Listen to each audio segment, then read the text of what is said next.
கர்த்தருடைய நாமத்திற்கு ஸ்தோத்திரம். சியோன்ங்கிற தலைப்புல இன்னைக்கு நம்ம 16வது செய்தியை தியானிக்க இருக்கிறோம். சியோன் அது ஒரு குடும்பம்ங்கிற செய்தி தியானிக்க இருக்கிறோம். ஜெபத்தோடு இந்த செய்திக்குள்ளே கலந்து சொல்லுவோம். பரம எருசலேமே பரலோகம் விட்டிறங்குதே, அழகான மனவாட்டியாய் அழகாக ஜொலித்திடுதே. பரம எருசலேமே பரலோகம் விட்டிறங்குதே, அழகான மனவாட்டியாய் அழகாக ஜொலித்திடுதே. எருசலேமே கோழி தன் கோஞ்சிதனை ஏற்றணைக்கம் எக்கத்தின் குரல் கேட்டேன். தாய் பறவை துடித்திடும் பாசம் கண்டேன். தாபரமாய் சிறகினில் தாஞ்சமானேன். கனிவான எருசலேமே பரலோகம் விட்டிறங்குதே, அழகான மனவாட்டியாய் அழகாக ஜொலித்திடுதே. ஜீவதேவன் நகரினில் குடி புகுந்தேன். சியோன் மலை சீருக்கு சொந்தமானேன். பரிந்துரைக்கும் ரத்தத்தில் மூழ்கி நின்றேன். பரிவாரமாய் தூதர்கள் சூழ நின்றேன். அகா எருசலேமே பரலோகம் விட்டிறங்குதே, அழகான மனவாட்டியாய் அழகாக ஜொலித்திடுதே. சர்வசங்க சபையினில் அங்கமானேன். சர்வலோக நடுவரின் அருகில் நின்றேன். பரிந்துரைக்கும் ரத்தத்தில் மூழ்கி நின்றேன். பரிவாரமாய் தூதர்கள் சூழ நின்றேன். மேலான எருசலேமே பரலோகம் விட்டிறங்குதே, அழகான மனவாட்டியாய் அழகாக ஜொலித்திடுதே. விடுதலையே விடுதலை விடுதலையே, லோகமதின் மோகத்தின் விடுதலையே. நானே என்னும் சுயவாழ்வில் விடுதலையே, நாதர் என்னில் வாழ்வதால் விடுதலையே.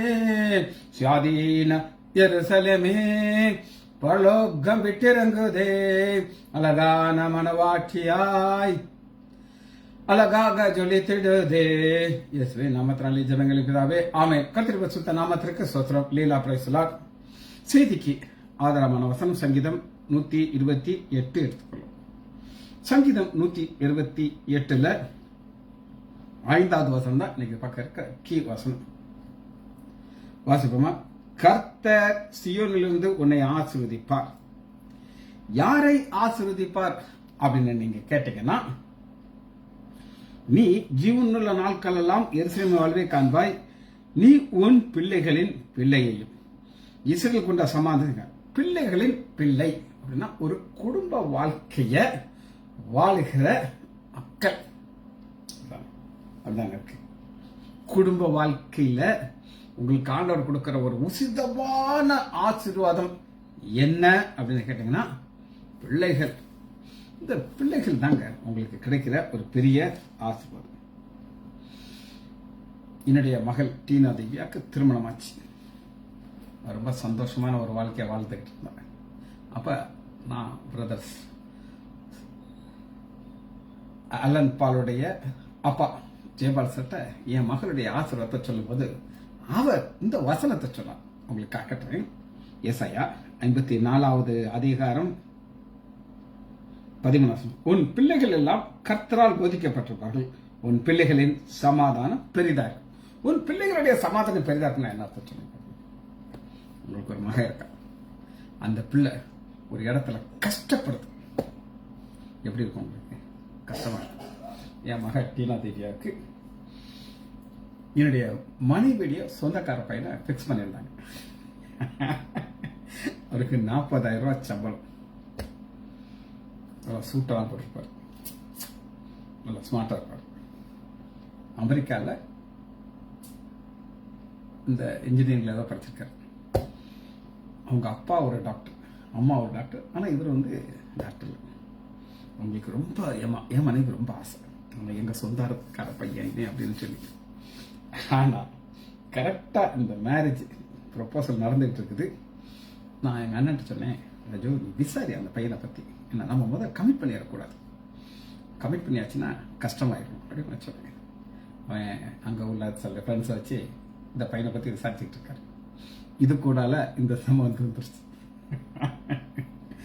என் மகளுக்கு ஒரு இன்ஃபோர்ஸ்ங்கிற கம்பெனியில் ஒரு வேலை கிடைச்சிச்சு. அவள் சம்பளம் எவ்வளோ கிடைக்கணும், சொற்ப சம்பளத்துக்கு எல்லாம் ரெடி ஆயிடுச்சு.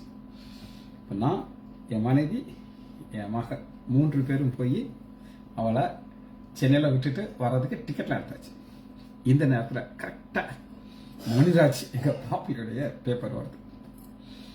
அதில் அவருடைய குவாலிஃபிகேஷன், அவருடைய ஒரு நாள் சம்பளம்னு சொல்லி ஒரு அமௌண்ட் அதை எழுதியிருந்தாங்க. அதை பார்த்த உடனே எங்களுக்கெல்லாம் தலை சுற்றிடுச்சு. என்னையா ஒரு நாள் இவ்வளோ சம்பாதிக்கிறாரு, அந்த மாப்பிள்ள ஒரு மாதத்துக்கு 40,000 நானும் என் தம்பியும் ஐயா நம்ம இதை பார்ப்போமாட்டு லேசா சுட் பண்ணியாச்சு. இந்த நேரத்தில் என் மனைவியும் என் மகனும் திருவனந்தபுரம் இருக்காங்க.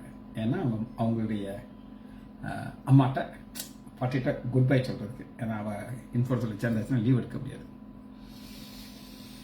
இவங்க அங்கே போயிருக்காங்க. நானும் என்னுடைய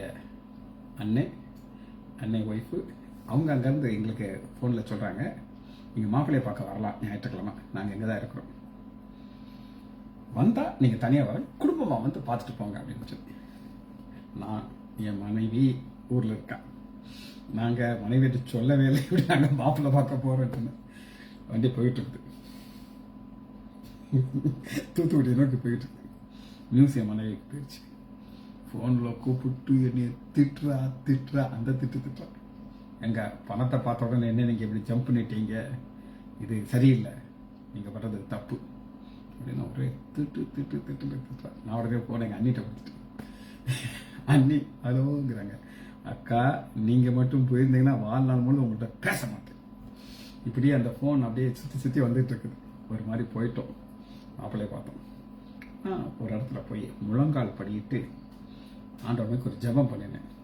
அனைத்தையும் செய்து முடிக்கும் ஆற்றல் உள்ளவரே, நீர் நினைப்பது ஒரு நாளும் தடைபடாதையா, நீர் முடிவெடுத்தால் யார்தான் மாற்ற முடியும், நீர் முடிவெடுத்தால் யார்தான் மாற்ற முடியும், எனக்கென முன்குறைத்த எதையுமே, எனக்கென முன்குறைத்த எதையுமே இப்படியும் நிறைவேற்றி முடித்திடுவேன். ஒரு பாட்டு பாடிட்டு ஒரு ஜெபம் பண்ணேன்.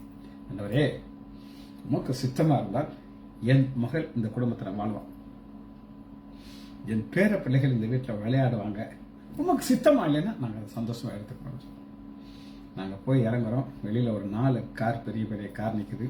ஒரு பெரிய ஹால், நீங்கள் எல்லாரும் வந்திருப்பீங்க, யார் வர எல்லாரும் வந்திருப்பீங்க. ஏர் கண்டிஷன் போட்ட பெரிய ஹால். இதுக்கு முன்னாடி ஒரு சம்மந்தம் வந்துச்சு. என் தம்பி சொல்லிட்டான், இங்கே பாருங்க, எங்கள்கிட்ட 4 கார் இருந்தால் அவங்கள்ட்ட 8 கார் இருக்கும், அந்த மாதிரி சம்மந்தமாக கொண்டு வா என் மகளுக்கு, அவனா டீனாக்கு. அப்படி அவன் ஆசைப்பட்ட மாதிரி சம்மந்தம் முடிஞ்சிச்சு. அவங்க அடுத்த நாள் வர்றாங்க. வந்து பார்த்துட்டு என் மகளை பார்த்த உடனே பூ வைக்கிறமான கேட்டாங்க. பூ வச்சாங்க. வருஷங்கள் 17 ஓடி போச்சு. எதுக்காக அதை சொல்கிறேன் அப்படின்னு கேட்டிங்கன்னா, இந்த வசனத்தை பாருங்க. இப்போ நான் சொன்ன கதையில் நடந்த சம்பவம். இப்போ ஏசாயா 54வது அதிகாரம் 13 வசனம், உன் பிள்ளைகளுடைய சமாதானம் பெரிதா இருக்கும். என் பிள்ளை, பேர பையன் எல்லாம் கேட்போம், நம்ம சந்தோஷமா இருக்கு. சரி, இப்ப நம்ம செய்திக்குள்ள வருகிறோம். சங்கீதம் 128வது அதிகாரம் 5, கர்த்தர் சீயோனிலிருந்து உன்னை ஆசீர்வதிப்பார். லோக்கல்ல இருந்து ஒரு ஆசீர்வாதம் கிடைச்சா அது எப்படி இருக்கும் அப்படின்னு கேட்டீங்கன்னா, அந்த பிள்ளை ஒரு வாழ்க்கை வாழும். பிரச்சனை வரும், அப்பாட்ட வரும், அப்பா எங்க அப்பாட்ட தான் வரணும். ஆனா என் பிள்ளை என்னை பார்த்து, எப்பா நான் சந்தோஷமா இருக்கிறேன்ப்பா, என் பிள்ளைகள் சமாதானமா இருக்காங்க சொல்லும்போது அது அங்கிருந்து வர ஆச்சரியம். சரி, நீ ஜீவனுள்ள நாளெல்லாம் இது சொன்ன 6வது, நீ உன் பிள்ளைகளின் பிள்ளைகளையும், பிள்ளைகளின் பிள்ளைங்கிறத என்ன நான் உங்களுக்கு சொல்ல போறேன்.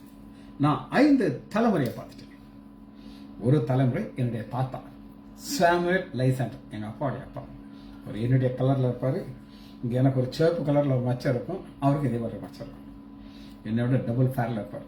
பெரிய தொப்பை இவ்வளவு பெருசா இருக்கும். அந்த தொப்பை தான் எனக்கு வந்திருக்கு. நானும் ரொம்ப க்ளோஸா இருக்கும், யார்ட்டையும் பேச மாட்டேன், என்கிட்ட மட்டும் பேசுவேன். அது ஒரு தலைமுறை. ரெண்டாவது நான் எங்க அப்பா டாக்டர் ஹெச் லைசாண்டர் 2வது தலைமுறை. நானும் எங்க அப்பாவும் க்ளோஸ், பயங்கர ஃப்ரெண்ட்ஸ். நாங்கள் 2 அப்பாவும் நான் 2வது தலைமுறை. 3வது நான் ஒரு தலைமுறை. 4வது என் மகள் டீனா திவ்யா ஒரு தலைமுறை. 5வது என் பேரனுக்கு 2 பேர், ஸ்டீவ் ஜேடன், அவங்க 2 அடுத்த தலைமுறை. இதைத்தான், இந்த தலைமுறையைத்தான் நீங்க இங்க பாக்குறீங்க. சங்கீதம் 128வது அதிகாரம் 6வது வசனம், நீ உன் பிள்ளைகளின் இஸ்ரவேலுக்கு உண்டான சமாதானத்தையும் காண்பாய். இதற்கு ஒரு குடும்பம். இந்த குடும்பத்தை நீங்க பார்க்கும்போது சாத்தானுக்கு என்ன பிடிக்காதுன்னா குடும்பம் பிடிக்கும். குடும்பம் பிடிக்காது. அவன் என்ன செய்வான் அப்படின்னு கேட்டீங்கன்னா, ஆதியாகமம் 4வது அதிகாரம் 8வது வசனத்துல காயின் ஆபேல் குடும்பத்துக்குள்ள போய் அந்த குடும்பத்தை உடைச்சி ஒன்றும் இல்லாம ஆக்கிட்டான். அவனுடைய நோக்கம் என்ன அப்படின்னு கேட்டீங்கன்னா, குடும்பத்தை உடைக்கிறது அவனுக்கு ஆசை. ஆனா ஆண்டவர் என்ன செய்தார் அப்படின்னு கேட்டீங்கன்னா, குடும்பத்தை கட்டிக்கிறார். குடும்பத்தை கட்டி குடும்பத்தின் மூலமாக நமக்கு பிள்ளைகள் வரும். இந்த பிள்ளைகள் வர்றது ஆண்டுடைய சித்தம், திட்டம். இதுக்கு நம்ம அகெயின்ஸ்டாக இருக்கக்கூடாது. சரி, இப்ப ஒரு டினாமினேஷன் நான் உங்களுக்கு சொல்றேன். அது தி பெந்தேகோஸ்ட். எனக்கு வந்து பெந்தேகோஸ்ட் தி. உங்க கல்யாணம் கட்டக்கூடாதுன்னு. ஆனா வேதம் என்ன சொல்லுது அப்படின்னு கேட்டீங்கன்னா, 1 தீமோத்தேயு 4வது அதிகாரம் 1 வசனத்தை வாசிக்கிறேன்.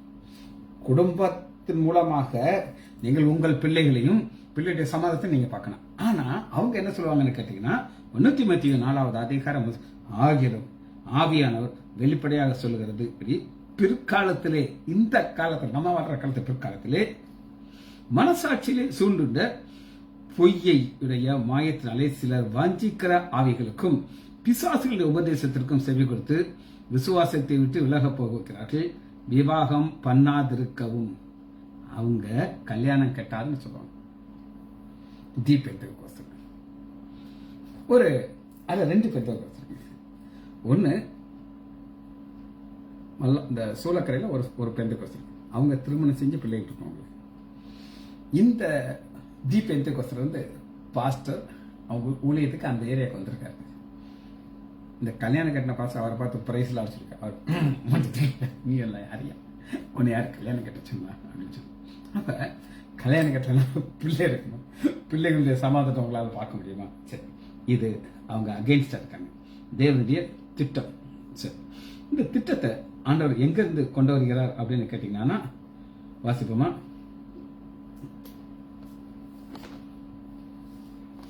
சங்கீதம் 118வது அதிகாரம் 20 சங்கீதம் 118:26. கர்த்தருடைய நாமத்தினாலே வருகிறவர் சோத்தரிக்கப்பட்டவர், கர்த்தருடைய ஆலயத்திலே உங்களை ஆசீர்வதிக்கிறோம். கர்த்தருடைய ஆலயத்தில் உங்களுக்கு ஆசீர்வாதம் கிடைக்கணும். ஏன் ஆசீர்வாதம் கிடைக்கணும் அப்படின்னு கேட்டீங்கன்னா, நம்ம ஒரு ஒத்தாசை பரலோகத்திலிருந்து வருகிறது. ஆனா ஆண்டவர் என்ன செய்யறார் அப்படின்னு கேட்டீங்கன்னா, உங்களை ஆசீர்வதிக்கிறார். ஆசீர்வதிக்கிறது யார் அப்படின்னு கேட்டீங்கன்னா, சங்கீதம் 118வது அதிகாரம் 22. வீட்டை கட்டுகிறவர்கள் ஆகாது என்று தள்ளின கல்லை மூளைக்கு தலைக்கலாச்சு, அது கர்த்தரால் ஆயிற்று, அது நம்முடைய கண்களுக்கு ஆச்சரியமாச்சு. இந்த வருஷம் நம்முடைய ஆண்டவராக இயேசு வரையில தள்ளிட்டாங்க. ஆனா அவர் தன்னுடைய முதல் அற்புதத்தை எங்க செய்தார் அப்படின்னு நீங்க கேட்டீங்கன்னா, கானான் ஒரு கல்யாணத்துல முதல் அற்புதத்தை செய்தார். அவர் மட்டும் திருமணத்துக்கு அகெயின்ஸ்டா இருந்தானா, ஒரு பத்திரிகை வச்சு அவங்களை கூப்பிட்டாங்க. ஆண்டவர் அழைப்பு இல்லாம அவர் போக மாட்டார். அழைச்சாங்க. வாசிப்போமா? யோவான் 2வது அதிகாரம் 1 வசனத்துல, 3ஆம் நாளிலே கலிலியாவில் உள்ள கானான் ஒரு கல்யாணம் நடந்தது. இயேசுவும் தாயாரும் அங்கே இருந்தார்கள். இயேசுக்கும் அவர் சீஷர்களுக்கும் கல்யாணத்திற்கு அழைக்கப்பட்டிருந்தார்கள். அழைக்காம போக மாட்டார்.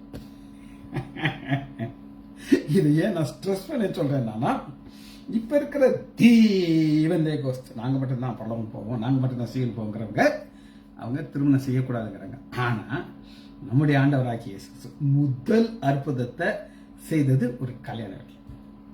அப்ப அவருக்கு திருமணத்துக்கு அகேன்ஸ்டா இருந்தா போயிருப்பாரா? என்னடா விளையாடுறீங்களா, கல்யாணம் கட்டக்கூடாதுன்னு நான் சொல்லிட்டு இருக்கேன், கல்யாணத்துக்கு என்னைய கூப்பிடுறியா அப்படின்ட்டு இருப்பாரு. ஆனா அந்த மூளைகள் என்ன நடந்துச்சு அப்படின்னு கேட்டீங்கன்னா, வாசிப்போமா? யோவான் 18வது அதிகாரம் 24வது வசனத்தை வாசிங்க. 18:24. பின்பு அண்ணா என்பவன் பிரதான ஆசாரியனாகிய காபானத்திற்கு அவரை கட்டுண்டனாக அனுப்பினார். கட்டுண்டனாக அனுப்புறார் அப்படின்னு கேட்டீங்கன்னா, அவர் கட்டப்பட்டு அனுப்புகிறார். ஏன் கட்டப்பட்டு அனுப்புகிறார் அப்படின்னு கேட்டீங்கன்னா, அவரை என்ன செய்யறாங்க அப்படின்னு கேட்டீங்கன்னா, 1 பேதுரு 2வது அதிகாரம் 5வது வசனம், ஜீவனுள்ள கற்களை போல இயேசு கிறிஸ்து மூலமாய் தேவனுக்கு பிரியமான ஆவிகளை செலுத்துகிறார் ஆசிரியர் நம்ம திருமணம் செய்ய சொல்றோம். உங்கள் மூலமாக ஆண்டவர் என்ன எதிர்பார்க்கிறார் அப்படின்னு கேட்டீங்கன்னா, ஒரு பரிசுத்தமான சந்ததி வரணும். பரிசுத்தமான சந்ததி வர்றதற்கு நீங்க என்ன செய்யணும்? திருமணம் செய்யணும். திருமணம் செய்யாம பிள்ளை பிறக்குமா? பிறக்கும். அது அசிங்கமான பிள்ளை. சரி, வாசிப்போமா? மல்கியா, திருமணம் குடும்பம் ஆண்டவர் சீனோட ஆசீர்வதிக்கிறார். மல்கியா 2வது அதிகாரம் 15 வசனம், அவர் ஒருவனை அல்லவா படைத்தார், ஆவி அவரிடத்திலே பரிபூர்ணம் இருந்தது, பின்னே ஏன் ஒருவனை படைத்தார்? தேவ பக்தி உள்ள சந்ததியை பெரும்படியாக. தேவ பக்தி உள்ள சந்ததி. சரி, நானும் என் மக டீனாவும் நிறைய பைபிள் விஷயங்களை நம்ம டிஸ்கஸ் பண்ணிட்டு இருக்கோம். நான் ஒரு நாள் சொன்னேன், குட்டி அப்பா இதுக்கு நான் ஒரு எக்ஸ்பிளனேஷன் சொல்லியிருக்கேன், ஞாபகம் இருக்கா? சொல்றா, அப்பா நீங்க சொல்லியிருந்தீங்கன்னா நான் மறக்கவே மாட்டேன், நீங்க இதை எனக்கு சொல்லலை. ஓ சொல்லலையா? ரைட், நான் சொல்றேன். இன்னைக்கு நம்முடைய பாஸ்டர் ஜோ டேனியல் எகிப்தில் நடக்கிற ஒரு காரியத்தை சொன்னார். அதை எத்தனை பேர் அதை நீங்க நோட் பண்ணீங்கன்னு எனக்கு தெரியாது. ஆனா அதை நான் என் மகள்கிட்ட அதை நான் எக்ஸ்பிளைன் பண்ணினேன். உனக்கு இந்த அதுக்கு விளக்கம் தெரியுமா அப்படின்னு நான் கேட்ட உடனே அவ, என்னப்பா இந்த வசனம் புரியவே இல்லையப்பா, இது என்ன அர்த்தம் அப்படின்னு கேட்டான். அதற்கு நான் எக்ஸ்பிளனேஷன் கொடுத்தேன். அப்ப என் மக அது என்ன வசனங்கிறத நான் சொல்றேன், நீங்க யோசிச்சு பார்த்துப்பாங்க. ஆதியாகமம் 47வது அதிகாரம் 21வது வசனம். ஆதியாகமம் 47:21. மேலும் அவன் எகிப்தின் ஒரு எல்கை முதல் மறு எல்கை வரை உள்ள ஜனங்களையும் அந்தந்த பட்டணங்களே குடியிருக்க மாறி போக பண்ணினான். ஆரோக்கியராஜ் நீ அங்கதான் இருந்த, எனக்கு தெரியும். டேனியல் ராஜேஷ் நீங்க அங்கதான் இருந்தீங்க.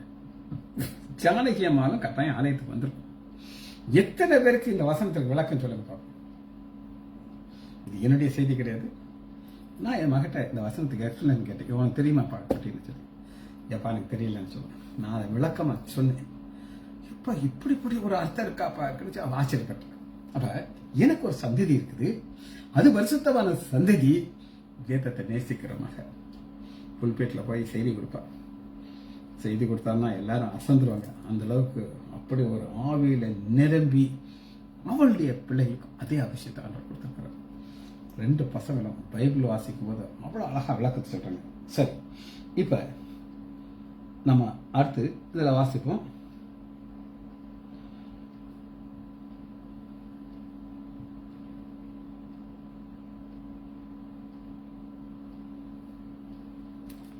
யோவான் எடுத்துக்கோங்க. நம்முடைய ஆண்டவராகிய இயேசு கிறிஸ்து நமக்காக என்ன செய்திருக்கிறார் அப்படின்னு கேட்டீங்கன்னா,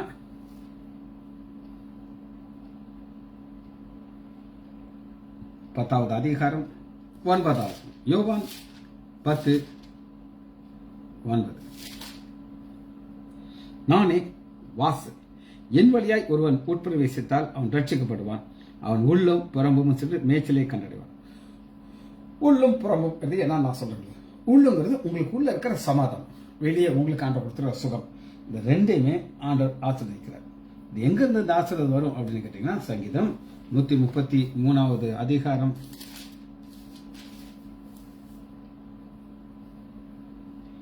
3வது வசனம்.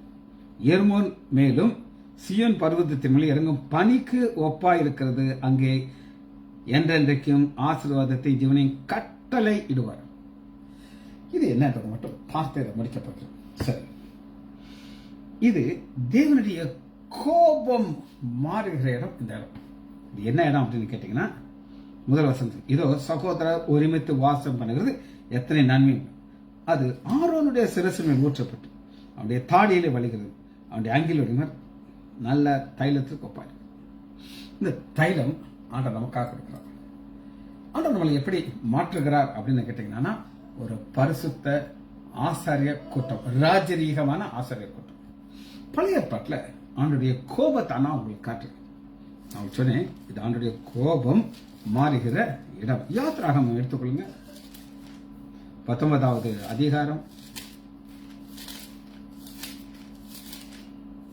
யாத்திராகமம் 19வது அதிகாரம்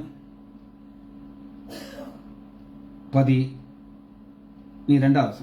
ஜனங்கள் சுற்றிலும் நீ ஒரு எல்கையை குறித்து அந்த மலையில் ஏறாது, அங்க தொடரவே நிச்சயமாக கொல்லப்படுவான், நீ வரக்கூடாது. இது வரக்கூடாது அப்படின்னு சொல்ற தேவனுடைய கோபத்தை பார்க்கணும். பாருங்க, 19வது. எக்கால சத்தம் வர வர பலத்து துணித்தது, மோசே பேசினார், தேவன் வாக்குனால மாறி கொடுத்தார். மோசே ஏறி போகிறார். ஏறி போகிறவர் என்ன சொல்லுகிறார் அப்படின்னு கேட்டீங்கன்னா, எபிரேயர் 12வது அதிகாரம்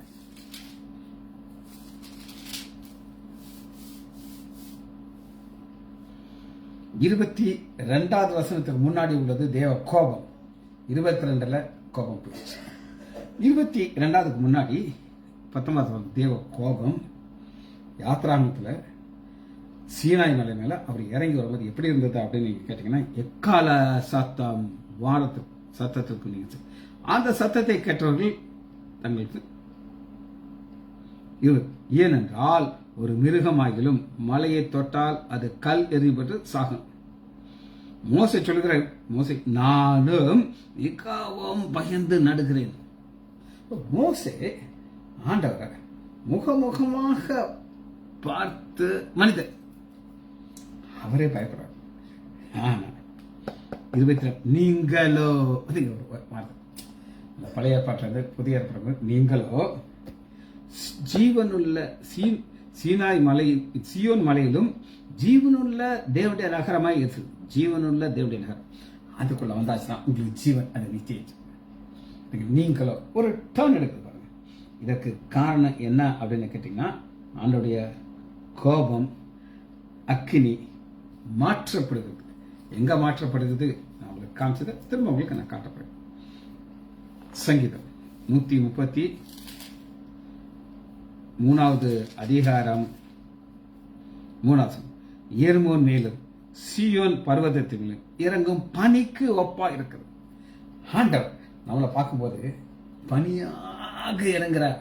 அது என்ன பண்ணினா, என் குமாரனாகி இயேசு கிறிஸ்துவின் ரத்தத்தால் கழுவப்பட்ட ஒரு கூட்டத்தார பேதுரு சொல்லுகிறார், இவர்கள் ராஜ ரீகமான ஆசாரியர் கூட்டம். நம்ம மேல ஒரு அபிஷேகம் இருக்கு.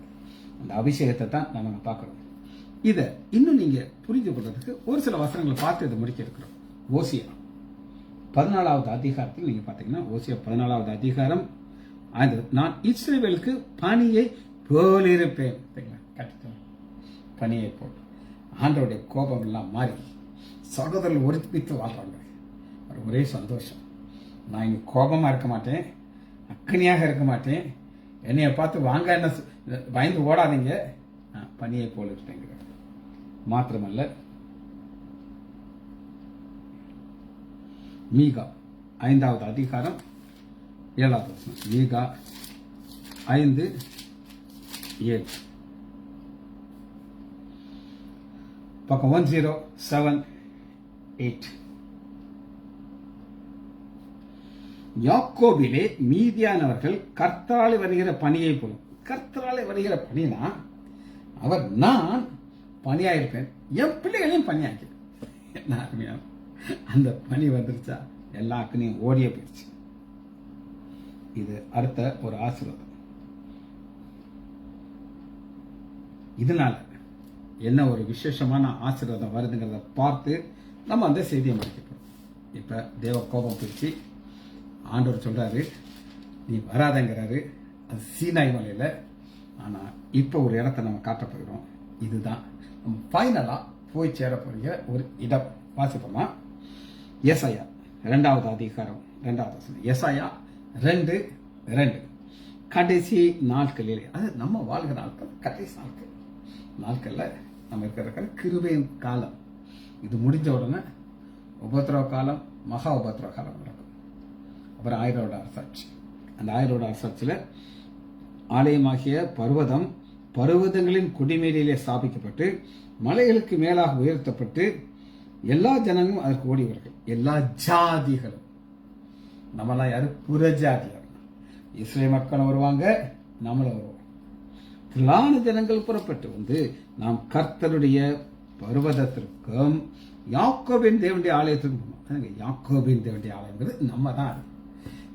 யாக்கோபு ஒரு எத்தன் ஏமாத்தம், அவன் என்னுடைய ஆலயம். இப்ப அவனையே ஆண்டவர் ஏத்துக்கிட்டாரப்பா. ஆபிரகாமின் தேவன்கிறார், விசுவாசத்தின் தகப்பன் அவருடைய தேவன், யாக்கோபின் தேவன், ஈசாக்கின் தேவன். ஆலயத்திற்கும் போவோம் வாருங்கள், அவர் தமது வழியை நமக்கு போதிப்பார். டீச்சிங். இந்த வழி என்ன அப்படின்னு கேட்டீங்கன்னா, நம்முடைய ஆண்டவராக இயேசு கிறிஸ்து சொல்றார், நான் வழியும் சத்தியமும் ஜீவனும். நானும் கிடையாது, நானே. அவர் மூலமாகத்தான் நீங்க இங்க வர முடியும். ஏனென்றால் சியோனிலிருந்து வேதமும் எருசலேமிலிருந்து கர்த்தருடைய வசனமும் வெளிப்படும். இந்த வசனம் தான் நம்மளாக கொண்டு வச்சது. ஒரு குடும்பம் அப்படின்னு நம்மளுக்கு காமிச்சு, இந்த குடும்பத்திற்கு சாத்தா அகென்ஸ்டா இருக்க. ஒரு சில போதர்கள் எழுப்புவோம், நீ திருமணமே செய்யக்கூடாது. அப்படி திருமணம் செய்திருந்தேன்னா உன் மனைவிய வேற ஒரு ஜப கூடத்துல விட்டு நீ லோன்லியா இருக்கணும். அகென்ஸ்ட். 4வது வசனம். அவர் ஜாதிகளுக்குள் நியாயம் தீர்த்து திரளான ஜனங்களை கடிந்து கொள்வார். கடிந்து கொள்றது அப்படின்னா என்ன அர்த்தம்னு கேட்டீங்கன்னா, இப்ப நான் சொல்ற டீச்சிங், நான் பைபிள் இருந்து காட்டுறது அவங்க ஏற்றுக்கொள்ள மாட்டார்கள். அது ஏன் பிரச்சனை கிடையாது. பாருங்க 5வது வசனம். யாக்கோபின் வம்சத்தாரே, கர்த்தரின் வெளிச்சத்திலே நடப்போம் வாருங்கள். கர்த்தரின் வெளிச்சத்திலே நடப்போம். கர்த்தரின் வெளிச்சத்தில் நடக்கிறதுனா என்ன அப்படின்னு நம்ம பார்த்து இந்த செய்தியை நம்ம முடிக்க போயிடும். நமக்கு இந்த வெளிச்சங்கிறது வேதம் தான் நம்முடைய வெளிச்சம், அதில் சந்தேகமே கிடையாது. அந்த வேதத்தினுடைய வெளிச்சத்தில் தான் நம்ம நடக்க வேண்டும். வாசிக்கணும். ஏசாயா 8வது அதிகாரம் 18வது வசனம். ஏசாயா 8:18. இதோ நானும் கர்த்தர் எனக்கு கொடுத்த பிள்ளைகளும். ஏசாயா சொல்றாரு, ஆண்டவர் எனக்கு கொடுத்த பிள்ளைங்கிறார். நல்ல வேலை இந்த பெந்தெகோஸ்து மக்கள் அன்னைக்கு அங்க இல்லை, இருந்தாங்க வச்சுக்கோங்க. ஏசாயாவும் கல்யாணம் கட்டாம வச்சிருப்பாங்க. பிள்ளைகளும் சியோன் பர்வதத்தில் வாசமா இருக்கிற சேனைகளின் கர்த்தராலே. அவராலங்க. என்னை விட மோசமானவன உலகத்திலே பார்க்க முடியாது. நான் என் மகிட்ட சொல்லுவேன், குட்டி உனக்கு அப்பா பத்தி நல்லா தெரியும், உனக்கு 2வது பையன் பிறந்திருக்கான். நான் இந்த குடும்பத்துல 2வது. ஜேடன் தலையில கை வச்சு ஜோம் பண்ணிக்கிட்டே இருக்கேன், மக்கள் பத்தி அவனுக்கு வந்துடும். அவன் ரொம்ப விவரமானவன். நான் சின்ன பையனா தொட்டில் வச்சு அவளை ஆட்டிக்கிட்டே இருக்கும்போது ஜோம் பண்ணிக்கிட்டே தொட்டில் ஆட்டிக்கிட்டே இருப்பான். என்ன ஜோம் பண்ண எனக்கு தெரியாது, கட்டாயம் நான் சொன்ன பாயிண்ட ஜோம் பண்ணியிருப்பான். சரி. சேனைகளின் கர்த்தராலே இஸ்ரவேலின் அடையாளங்களாகவும் அற்புதங்களாகவும் இருக்கிறோம். இந்த ஆரம்பிச்ச வசனத்தை மட்டும் வாசிச்சு இந்த செய்தியை முடிக்க போகிறோம். சங்கீதம் 128வது அதிகாரம் 5வது வசனம். கர்த்தர் சீயோனிலிருந்து உன்னை ஆசீர்வதிப்பார். நீ ஜீவனுள்ள நாட்கள் எல்லாம் எருசலேமின் வாழ்வு வைக்கணும். அந்த எருசலேம் வாழ்வு என்ன அப்படின்னு நீங்க கேட்டீங்கன்னா, நீ உன் பிள்ளைகளையும் இஸ்ரேலுக்கு உண்டான சமாதானத்தையும் காண்பார். ஜெபிச்சு முடிப்போமா? மகா இரக்கமும் கிருபையுமுள்ள பிதாவே, எங்களை ஒரு அடையாளமாக வைத்ததுக்காக நன்றி ராஜா. குடும்ப வாழ்க்கையில நீர் எங்களுக்கு கொடுத்த பிச்சைக்காக நன்றி ராஜா. கொடுத்த ஒவ்வொரு பிச்சைகளுக்கும் கோடி நன்றி ராஜா. பிள்ளைகளை கொடுத்தேரையா, பேர பிள்ளைகளை கொடுத்தேரையா, இந்த சமாதான வாழ்க்கையை நாங்கள் காணக்கிறத பாராட்டினரையா. பிள்ளைகள் ஒவ்வொருவரையும் என் ஆண்டவராகிய இயேசு கிறிஸ்துவின் நாமத்தினாலே ஆசீர்வதிக்கிறேன். இயேசுவின் நாமத்தினால் ஜெபங்களின் பிதாவே, ஆமேன், ஆமேன்.